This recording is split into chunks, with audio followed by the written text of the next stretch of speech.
2024 아시안컵에 대한 열기가 아시아를 넘어 유럽에까지 뜨겁게 전해지고 있습니다. 카타르 현지에서 아시안컵을 취재하게 된 프랑스 여기자분의 생생한 이야기를 전해드릴 수 있게 되었는데요. 바로 함께 여기자분의 이야기 들어보겠습니다. 구독과 좋아요 부탁드리고 버튼 클릭 한 번이 영상 제작에 큰 힘이 됩니다. 본 내용은 해외 커뮤니티 레딧에 있는 사연을 재구성하여 제작하였습니다. 감동적이고 가슴 따뜻한 사연이나 재미있는 사연은 이메일 또는 쪽지로 제보해 주시기 바랍니다. 해당 사연자를 대신해서 읽어드리겠습니다. 안녕하세요. 저는 이번 카타르 아시안컵을 취재하게 된 프랑스 기자 마릴리에입니다. 저는 평소 프랑스 축구 리그1 취재를 담당하고 있는 기자로 활동하고 있습니다. 리그1에 소속돼 있는 선수들의 영입이나 개인 활약상들에 대해서도 기사를 다루고 있지만 선수들의 개인적인 자선활동이나 혹은 일탈에 대해서도 면밀히 취재하고 있습니다. 그러다 올해 AFC 아시안컵을 취재하기 위해 카타르에 오게 되었는데요. 솔직히 2024 아시안컵 이전 유럽에서는 그다지 큰 주목을 하지 않던 대회가 바로 아시안컵이었습니다. 하지만 아시안컵 국가에 소속된 몇몇 선수들이 영국 프리미어리그나 프랑스 리그1에 소속되어 활약하고 있는 선수들이 많아지면서 아시안컵에 대한 관심이 예전보다 상당히 많아졌습니다. 대표적으로 한국팀을 예로 들 수 있겠네요. 제가 담당하고 있는 리그1의 파리 생제르맹의 이강인 선수나 프리미어리그의 토트넘 후스퍼의 손흥민 선수, 같은 리그의 울버햄튼의 황희찬 선수, 그리고 분데스리가의 김민재 선수까지 있는 한국팀은 프랑스 내에서도 취재 열기가 엄청납니다. 때문에 프랑스 많은 언론사에서 저와 같은 스포츠 기자를 이번 카타르 현지에 보내게 되었죠. 한국 축구 대표팀과 더불어 일본 팀에도 유럽에서 뛰는 선수들이 많습니다. 아스날의 토미야스, 레알 소시에다드의 쿠보, 리버풀의 엔도와타루와 미나미노, 일본 축구 대표팀의 라인업도 수준이 상당해서 취재에 대한 관심이 상당했죠. 하지만 한국 대표팀에 비해선 다른 쪽으로 취재 열기가 많았어요. 일본 축구 대표팀의 이토주냐의 성범죄 스캔들로 인한 퇴출 문제를 일본 축구협회에서 번복하면서 큰 시사점을 만들어냈지만 언론과 여론의 질타를 이기지 못하고 결국 다시 퇴출로 확정되면서 큰 기사거리를 만들어주었습니다. 그리고 쿠보 선수의 유니폼 투척 사건은 아직도 프랑스 내에서도 대표적인 비신사적인 매너 행동으로 기사화되었습니다. 이런 의미에서 일본 축구 대표팀은 저와 같은 기자들에겐 아주 좋은 먹잇감이라고 할 수 있겠네요. 한국 축구 대표팀 또한 취재 열기가 어마어마합니다. 아시안컵 내에서도 가장 큰 관심을 가지고 있는 대표팀임에 분명하고 다른 아시아 국가들과는 치열하게 경쟁해야지 선수들의 인터뷰를 진행할 수 있습니다. 특히 한국 선수들과의 인터뷰는 생생한 기사를 쓸 수 있는데요. 왜냐하면 일본 선수나 다른 나라의 선수들은 통역을 통한 인터뷰를 진행하기 때문에 너무 딱딱하고 본연의 의미가 퇴색되는 경우가 많습니다. 하지만 한국 선수들은 워낙 영어나 스페인어 기본적인 불어 등을 자연스럽게 구사하기 때문에 기사를 쓸 때에도 너무나 편하고 생동감 있는 인터뷰 기사를 쓸 수 있죠. 한국 선수들은 유럽 기자단들이 인정하는 인성과 축구 실력, 그리고 인터뷰 실력까지 갖춘 그야말로 슈퍼스타라고 할 수 있습니다. 그들을 다룬 기사들은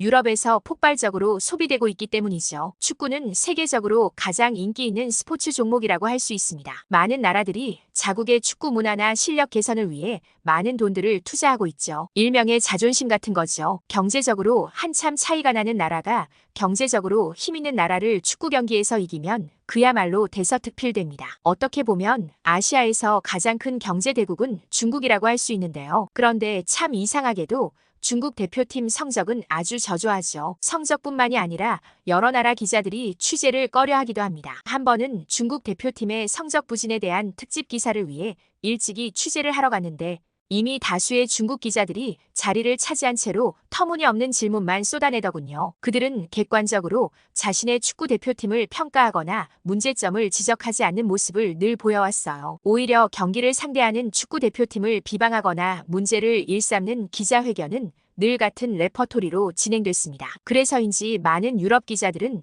중국에 대한 취재를 그다지 신경 쓰지 않거나 아예 배제를 하는 경우가 많습니다. 이번에 이라크 기자단들이 영구적으로 아시안컵 취재를 할 수 없게 되는 AFC 측의 결정이 났습니다. 이라크는 칼리파 인터내셔널 스타디움에서 열린 16강전에서 2대3으로 요르단에게 역전패당하자 이라크 기자단들이 자국 대표팀을 이끈 카라스 감독에게 삭대질과 고함을 지르는 위협적인 행동을 하면서 일이 시작되었죠. 저는 그날 현장에 있지 않아 동료 기자에게 들었지만 마치 죽일 듯이 달려드는 이라크 기자단의 행동에 깜짝 놀랐다고 하더군요. 누구 하나 진정시키려는 사람은 없을 뿐더러 오히려 다 같이 이라크 감독을 위협했다고 하더라고요. 뿐만 아니라 그날 주심을 보았던 호주 국적의 심판이 이라크 후세인 선수에게 엘로우 카드를 주었다면서 SNS를 찾아가 온갖 욕설과 기자들이 숙소까지 찾아가 위협을 가한 행동들은 결국 영구적으로 취재금지라는 조치를 불러왔죠. 사실 이러한 조치는 당연한 결과였고 이러한 조치는 예전부터 진행됐어야 합니다. 바로 중국 대표팀에게 말이죠. 예전부터 중국 스포츠 기자들은 절대로 자국의 패배를 인정하지 않는 스탠스를 취하거나 패배의 요인을 외부에서 찾는 것으로 유명합니다. 하나같이 기사들이 변명거리에 불과해요. 중국 축구 대표팀이 경기에서 패배하게 되면 주심의 국적이나 정치 성향 및 뒷돈 거래 의혹까지 아주 파렴치한 기사들을 쏟아내기 바쁘죠. 이러한 기자들의 몰상식한 행동이 중국 축구 대표팀을 오만하게 만드는 요인이라고 생각합니다. 기자는 객관적 사실을 바탕으로 기사화하면 중국 축구 대표팀은 문제점을 알아차리고 이후 개선을 통해 극복하면 성장이라도 할 수 있을 텐데 전혀 그렇지 못하고 있죠. 언제까지 이런 스탠스를 취할지는 모르겠지만 향후 10년 이상은 쭉 지속될 것이라고 생각되네요. 그런데 정말 이와 반대되는 건 한국 축구 대표팀입니다. 오히려 한국 축구 대표팀은 좋은 실력과 인성 그리고 정말 좋은 훈련 과정을 보내고 있습니다. 그런데 오히려 언론이나 여론은 한국 대표팀에게 정말 무섭도록 매서운 잣대로 평가하더군요. 유럽 기자단들이 보았을 때 한국 대표팀은 정말 아시안컵을 그 어느 나라를 비교해 보아도 열심히 준비했고 그들의 투지는 다른 나라와 비교해도 정말 뜨겁다고 생각했습니다. 그런데도 한국 대표팀이 경기를 치를 때마다 여론은 무섭도록 냉정하게 평가하더군요. 그런데도 한국 대표팀 주장인 손흥민 선수는 오히려 그것을 받아들이면서도 대표팀을 하나로 뭉치게 하는 원동력으로 삼더군요. 정말 훌륭한 리더십이라고 생각합니다. 그래서였을까요? 한국 대표팀의 사우디와의 16강전과 호주와의 8강전을 여러분 모두 숨죽여 보셨을 거라고 생각합니다. 저 또한 정말 이 두 경기를 보고 감명을 받았습니다. 우선 120분이 넘는 혈투를 벌이면서 좋은 경기를 만들어준 한국 축구 대표팀에게 정말 고생하셨고 감사하다는 말을 전하고 싶습니다. 두 경기 모두 한국 대표팀에게 많은 기회가 있었지만 안타깝게도 골로 연결되지 못하고 끌려다니는 모습이었지만 기적처럼 90분 이후 골을 휘몰아치면서 결국 승리로 가져왔죠. 체력적 한계와 집중력이 바닥으로 떨어지는 90분 이후에 가장 많은 골로 연결시킨 나라가 바로 한국이라고 하더군요. 그것도 매우 압도적인 통계적인 수치로 말이죠. 90분 이후에 사우디나 호주 선수들은 뛸 수도 없는 한계에 부딪혔을 때 한국 대표팀 선수들은 정말 투지가 무엇인지를 증명해 보였습니다. 그들의 투지서린 눈동자나 간절한 표정과 기운은 화면을 뚫고 한국 국민들에게 생생히 전해졌을 거라고 생각합니다. 저 또한 스크린을 뚫고 나오는 그들의 투지를 받아들이고 눈물이 날 지경이었습니다. 이 두 경기는 모두 유럽 전역의 나라에 보도되었고 한국 대표팀의 투지에 감명받았다는 수많은 리뷰들이 업로드된 기사에 달리게 되었습니다. 한국 대표팀의 경기 기사에 수많은 좋아요와 그들의 승리를 축하하는 댓글들이 달리게 되었죠. 영국에 거주하는 토트넘 후스퍼의 한 주부인 팬은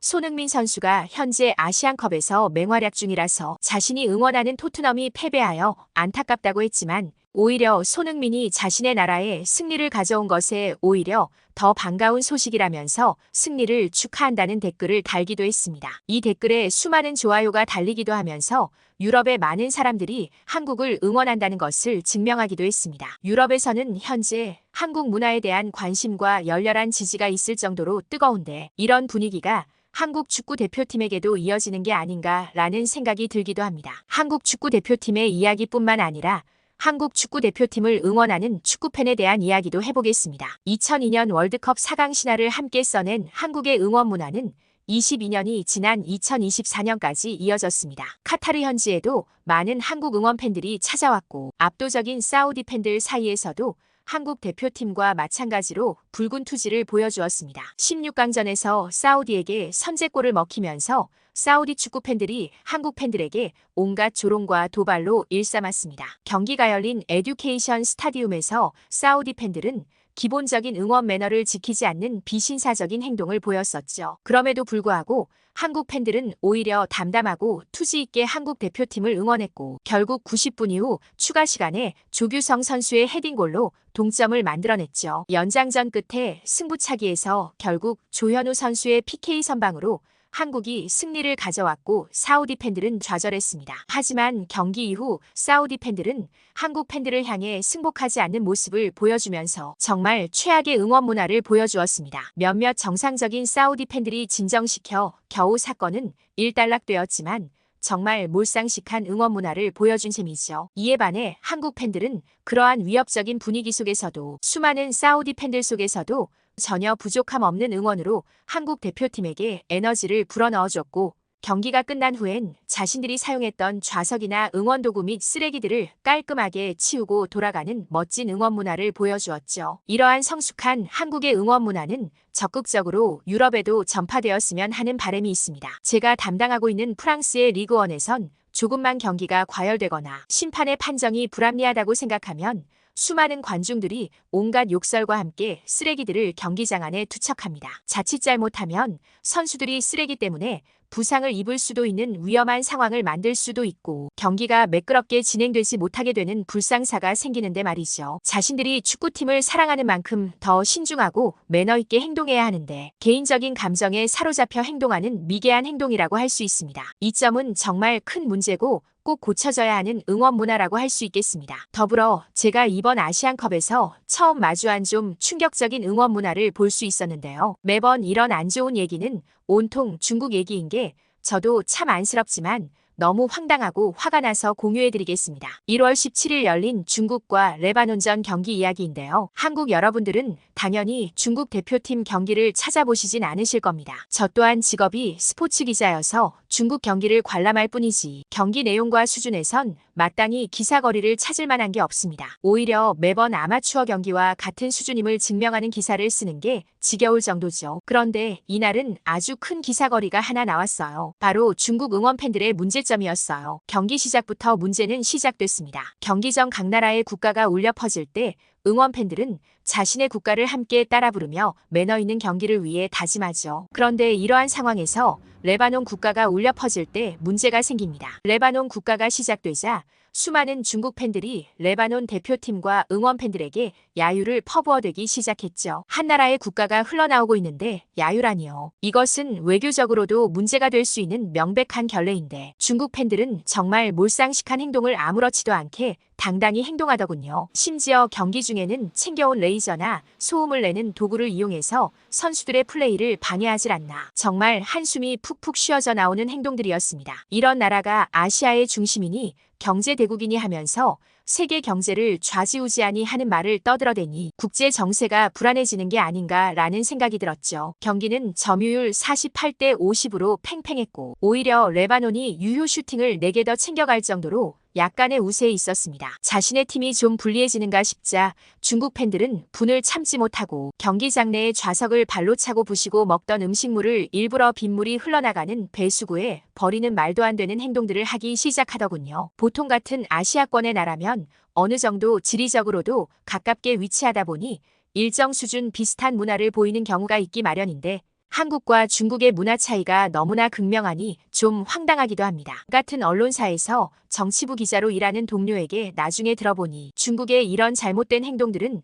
공산국가인 중국의 보수적이면서도 폐쇄적인 분위기에서 비롯됐다고 설명해 주더군요. 기본적으로 중국에선 개개인의 잘못된 행동을 문제 삼지 않고 쉬쉬하면서 넘기는 행태들이 만연의 정치, 사회 교육을 넘어 스포츠 문화에까지 전염된 것이라며 너무나 당연하다는 듯 말해주더라고요. 그러면서도 정치부 기자 동료가 중국에선 나만 아니면 괜찮다는 개인주의적인 사고와 돈만 되면 부도덕해도 된다라는 인식이 한데 섞여 만들어낸 비정상적이고도 돌연변이적인 행태라고 정의하더군요. 이제 생각해보니 기자 동료의 말이 정말 맞는 것 같기도 합니다. 14억 경제 대국이라는 중국은 결국 예선 탈락을 했고 한국은 경기 마지막까지 끝까지 집중력을 잃지 않은 투지로 4강에 진출하였습니다. 축구는 정말 다양한 시선으로 각 나라의 특징과 선수들, 개개인의 문제까지 들여다볼 수 있는 스포츠인 것 같아 제 스스로도 스포츠 기자라는 직업을 가진 것이 즐겁습니다. 한국과 같은 아시아 국가들이 점점 더 좋은 축구 실력을 갖추게 됨으로써 2026 북중미 월드컵이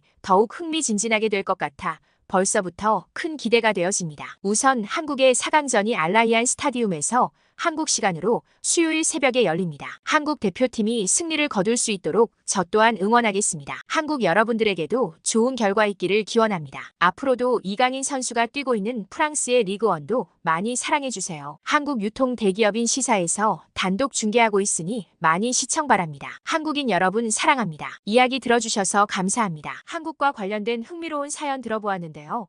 여러분은 어떻게 생각하시나요? 여러분의 생각을 댓글로 남겨주세요. 구독과 좋아요는 영상 제작에 많은 도움이 됩니다.